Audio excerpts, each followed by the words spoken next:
What's good, everybody? It's Big Game James. I'm in these streets. I'm in these mother-sucking streets.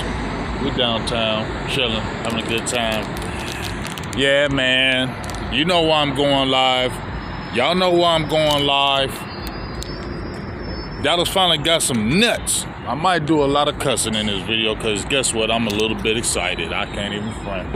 I ain't gonna sit there and tell you I'm drinking Kool-Aid over this, but yes, I'm an excited Dallas Cowboys fan, content creator, all that. Dallas Cowboys traded for former Pittsburgh Steelers receiver George Pickens. The trade is being finalized today. Cowboys trade their 2026 third-round pick and their 2027 fifth-round pick in exchange for Pickens and Pittsburgh's 2026 sixth-round pick. I ain't gonna lie to y'all. When I heard that noise about after the draft is over, Dallas tried to make the attempt to trade him for George Pickens. It didn't go through. I was like, man, that's just a bunch of BS. They put that in the media to always make it look like, oh, well, we tried, we did our best, so the Cowboys fans can back up off of them and leave them alone. Y'all finally got some nuts. Y'all finally got some nuts. Like, y'all finally got some nuts. For real. Like, I don't give a hell. I don't want to hear this. I don't want to hear this crap about, oh, was this a rental? And that's the first thing. I ain't being no negative. I might change my stuff from the pessimistic content creator to the optimistic content creator. I might change that because guess what? I have a little bit of more optimism about this team because they finally doing the right damn things. You feel me? You had a kick-ass draft. Everybody was saying the only thing you didn't get was a weapon. Everybody in the streets was talking about a weapon. I didn't think you was going to get a weapon. I damn sure didn't think you was going to trade a third-round pick and a fifth-round pick. I damn sure didn't think them Cowboys was going to do that. For real. I already hit up Mike White, dog. I done already hit up Mike White. Me and him already been tweeting because I said, what happened, dog? You said after 30 years, a tiger don't change the stripes. Now, I will say this. I didn't think Dallas was going to do this, so I ain't taking no motherfucking credit like I knew. I didn't think Dallas was going to do this at all. But I will say this. If y'all go back to that Burgers and Blitzes show Sunday, go back to that show Sunday, and when me and Mike was going back and forth, Mike was throwing his hat, pissed off, mad at the world because we didn't get this receiver, and he says it's going to be the same thing, get Dak some help, get Dak some real help. And this is what I told him, though. I said, you can't sit there and say they'll never change because I seen Mike Brown with them Cincinnati Bengals. I brought this up years ago. I said I brought Mike Brown up with them Cincinnati Bengals because they was one of the worst organizations ever. And Mike Brown was just like Jerry Jones, owner, GM, and president of his team. They were the only two people in the NFL that were like that. And much like Jerry, he wasn't really like Jerry as far as spending the money because he was hella cheap. I remember I've been out here for Ohio for a long time, so I've seen all them bad years with Cincinnati. I seen all that BS that was going on with contracts and them not paying. He didn't never want to pay no players. Players didn't like him. Carson Palmer, sat out damn near a whole year. He didn't want to play for him no more because he hated him as an owner. He said he was super cheap. He never tried to go out and get players and just was sabotaging the organization. And guess what? He made a change. And when he made that change, he finally made a change, gave up some of his authority, actually started spending some money, and guess what? Yeah, they didn't win the Super Bowl, but they went to a Super Bowl when he finally took a step back and gave other people some power. They went right to the Super Bowl.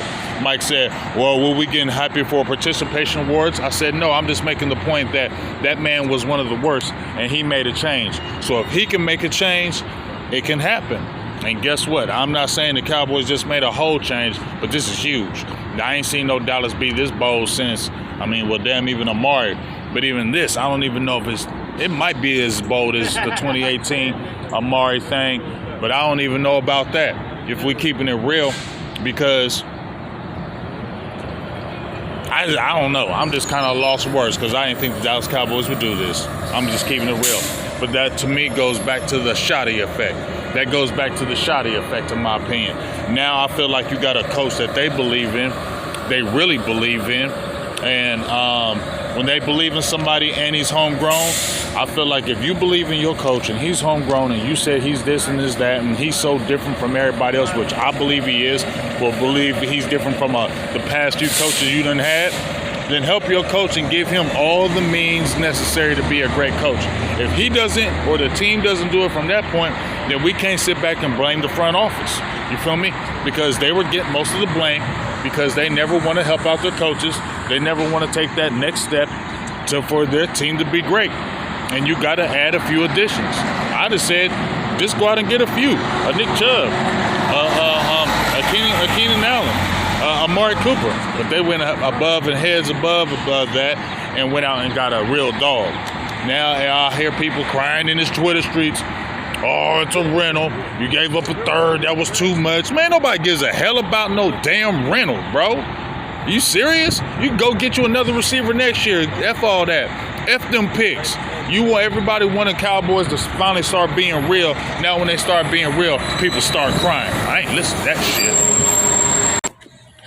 All right, so I'm just finishing this train of thought because I'm in these work streets now. But all I'm gonna say is this. You gave up a 4th round pick for Jonathan Mingo, and we're all like, what the hell? But you know what? We understood it. We knew y'all was going to do it. 23 years old, top draft pick. Take a flyer on him. You did it with Trey Lance, okay? But now, this is a different story. You gave up a 4th for Mingo, and we were all like, what the hell? And now you give up a 3rd for Pickens, and people are like, why are you doing that? Are you giving up a 3rd for next year? Why are you doing... Man, what? Definitely do that. So what if it's a rental? I definitely feel like, you know what? Make a really good impression. Make a great impression on the coaching staff. I feel like Schottenheimer is really that guy. And I think, bringing Pickens in, they talk about all the antics on field and things of that nature. I feel like if they didn't have a good base of what they thought of him as a person and they didn't feel like that locker room wasn't strong enough for him, they wouldn't have made the trade. So I feel like that's another belief in Schottenheimer and his ability to really manage and maintain and talk to people. And I think that's going a long way. And when you have that type of coach, you can make those type of deals because you can feel like this locker room is strong because we trust our coach and we trust the people that are here. And from what I see, okay, George Pickens, yeah, he be turning up on the field. But I don't know. I haven't checked the off field, but I haven't heard any off the field stuff, like major infractions off the field, because that's what it is. I've seen plenty of players turn up on the field and do all kind of crazy stuff on the field. But I want to know, are you doing it off the field? If he ain't doing all that other stuff off the field and getting in trouble like that, then that's a good thing. So, as they say in Cowboy Land, at the end of the day, I'm excited about it. Because guess what? You got team weapons, finally happy. You got team trenches, finally happy. And Cowboys Nation is finally excited about something. We were already talking about on the final word. We talked about on burgers and blitzes, and I've been talking about it myself. The Cowboys have the control to change all the narratives. They have all the control to change every narrative out there about them because ain't nobody firing them, ain't nobody taking their jobs. So just because they went out and gave a 3rd round pick for Pickens and you don't know if he's going to be a rental or he's going to sign it long term, so effing what? I've been waiting for these Cowboys to stop being scary, stop being conservative, and show some real riskiness, because in this business it's a risk business and conservative ain't gonna win.